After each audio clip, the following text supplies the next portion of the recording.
Esse grupo apresentará um pouco sobre mediação comunitária. Com isso, trouxemos o nosso mapa mental.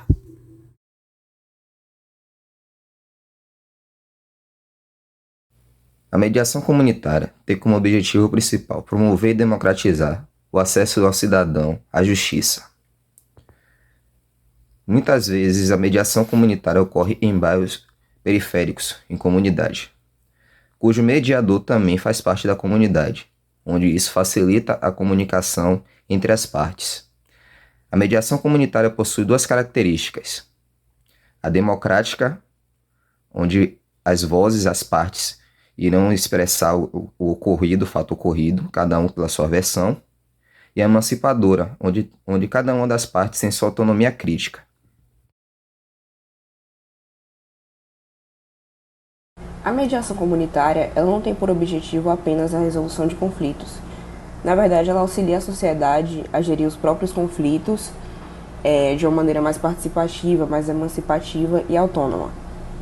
E ela também tem por objetivo a democratização do acesso à justiça, ajudando a comunidade, o cidadão, a ter mais acesso a crenças, a valores, a cultura de paz e ao conhecimento, que é tão importante na sociedade de hoje.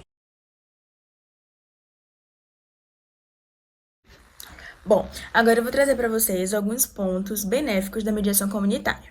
Esse tipo de mediação, ele traz inúmeros benefícios à sociedade que vai alcançar. E esses benefícios vão muito além do que a própria resolução do conflito.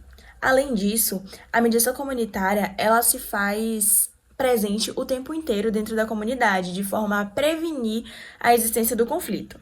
Outro ponto bastante importante da mediação é que ela oferece mais celeridade e também torna o processo menos oneroso às partes. Além disso, a mediação, ela faz com que ambas as partes saiam ganhando. A mediação, ela acaba com aquele paradigma de que uma parte irá perder e a outra parte irá ganhar, existente no processo judicial. O que acontece é que, como a resolução do conflito é acordada entre as partes por meio do diálogo, essa solução tende a ser mais benéfica para ambas as partes. Então, ambas as partes saem ganhando. Como eu falei anteriormente, a forma de resolução do conflito com a mediação é o diálogo. Desse modo, torna mais fácil também reatar os laços existentes dentro daquela comunidade, aqueles laços entre os envolvidos naquele conflito. E isso melhora justamente a relação interpessoal daquela sociedade. Além disso, o diálogo ele permite que os sujeitos ajustem entre si e reconheçam reciprocamente os seus direitos e os deveres. E isso é de extrema importância para a convivência, uma convivência harmoniosa. Outro ponto importante é que, como o mediador geralmente está incluído naquela sociedade, alguém da própria sociedade, isso torna o processo mais tranquilo e inclusivo, visto que aquele conhece as desigualdades existentes ali, conhece as crenças, os costumes, tudo dali daquela comunidade, e por isso torna o processo mais inclusivo, tentando diminuir as desigualdades sociais existentes naquele lugar.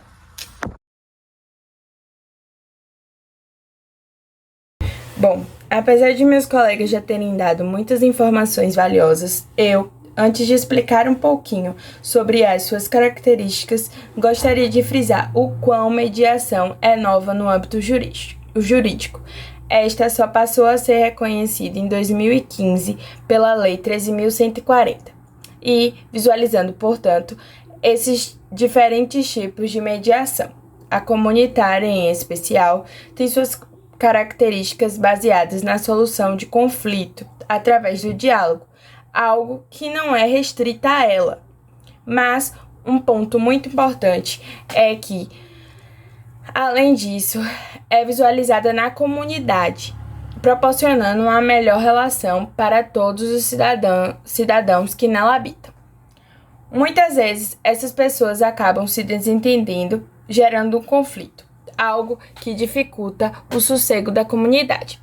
Essas brigas, na maioria das vezes, são de baixa intensidade, o que pode ser um ponto na ajuda da conclusão dessas intrigas, podendo então ser solucionada através da mediação.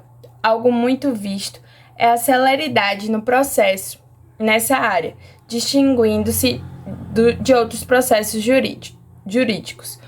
Outro ponto importante é que o mediador é alguém presente na convivência desses indivíduos, sendo este habitante daquele local, gerando, na maioria dos casos, uma confiança maior para a população.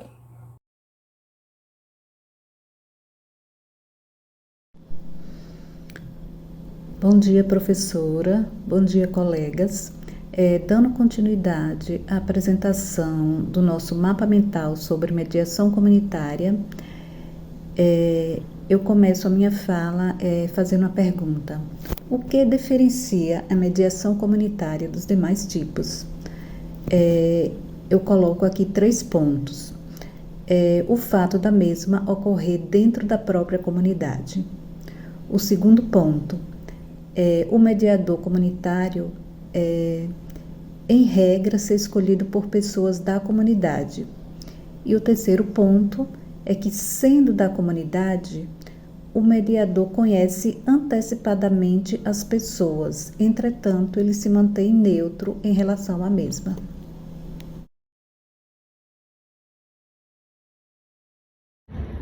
Olá, professora, olá, colegas, eu sou Isabela, eu vim aqui fazer a conclusão do trabalho apresentado brilhantemente pelos meus colegas, né? Eu vim dizer para vocês que é de extrema importância que a gente dê essa devida importância à mediação e à conciliação, porque a mediação comunitária dentro de uma comunidade, além de desafogar a justiça, ela traz uma celeridade aos problemas encontrados dentro dessa comunidade e faz com que essa vizinhança consiga conviver com mais tranquilidade, pacificidade, traz um repertório de resolução para os seus filhos, para essas crianças que crescem nesse meio. Então, assim, nós dessa equipe enxergamos de uma extrema importância a cultura da mediação e da conciliação. E em paralelo a isso, eu venho trazer em forma de conhecimento a diferença entre a conciliação, a mediação e a arbitragem, né? Quando a gente fala de conciliação e de mediação, a gente fala tanto de vias judiciais quanto de vias extrajudiciais. Quando a gente fala de arbitragem, é uma coisa que a gente precisa pensar que as duas partes que decidiram pela arbitragem, ela decidiu expressivamente abrir mão da via judicial. Então isso aí é uma coisa que a gente precisa deixar claro dentro da nossa memória, né? O mediador e o conciliador, ele precisa ser dotado de algumas características muito importantes. São elas: a imparcialidade do mediador. Ele não pode ser parcial para um lado e para o outro, ele precisa resolver o conflito. Tratar as duas partes com extrema igualdade. Não dá para tratar uma parte de uma forma e outra parte da outra. O problema tem que estar extremamente distante dele, né? A oralidade, ele tem que saber se expressar bem, trazer isso de forma clara, e as resoluções, a forma de resolver isso de forma extremamente clara para as duas partes. A informalidade, isso não pode ser uma coisa formal, arcaica, que traga distância entre o mediador e as partes. Tem que ser uma forma que seja, que venha a se comunicar com essa linguagem, né, clara, fácil, que todo mundo se sinta próximo, dentro de uma mesa redonda, onde todo mundo consiga conversar. A informalidade também, né, vem junto com essa oralidade fácil, com essa informalidade, trazer essa vontade das partes. É muito importante que as partes estejam dispostas a participar de tudo isso, entender, porque para a gente tomar um passo de um acordo, de uma mediação, de uma conciliação, é muito importante que as partes estejam prontas para abrir mão. Porque para existir um acordo, nunca é 100% favorável a um ou desfavorável a outro. É assim, as duas partes abrem mão de coisas para que esse acordo exista, né?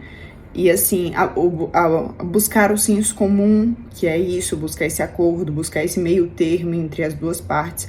A confidencialidade. O mediador, ele não pode sair dali, o conciliador, ele também não pode sair dali e falar assim, isso aqui aconteceu, é um caso muito interessante, não pode virar uma conversa rotineira no cotidiano dele, né? Ele tem a obrigação de manter isso aí muito segregado, tá? E a boa-fé. Por que a boa-fé? Porque ele tem que estar ali de boa-fé, pronto para resolver realmente o problema que existe. Já a arbitragem, ela é regulada pela a Lei 9.307 de 96 e depende da convenção entre as duas partes. Ela não tem nenhum vínculo jurídico para ser aplicada, tá? Quando as partes optam por essa via, elas afastam 100% as vias judiciais. Então, assim, permitem que os árbitros e as pessoas, ela tenham um vasto conhecimento sobre a matéria que elas estão tratando, porque, assim, é necessário para poder direcionar as partes no caminho correto. Então, assim, tem que ter muito tato e muito cuidado com esses árbitros, e eles, principalmente, com a forma que eles conduzem essa situação, tá? A gente agradece muito toda a atenção de vocês. Muito obrigada, um bom final de ano para vocês, tá? Tchau, tchau.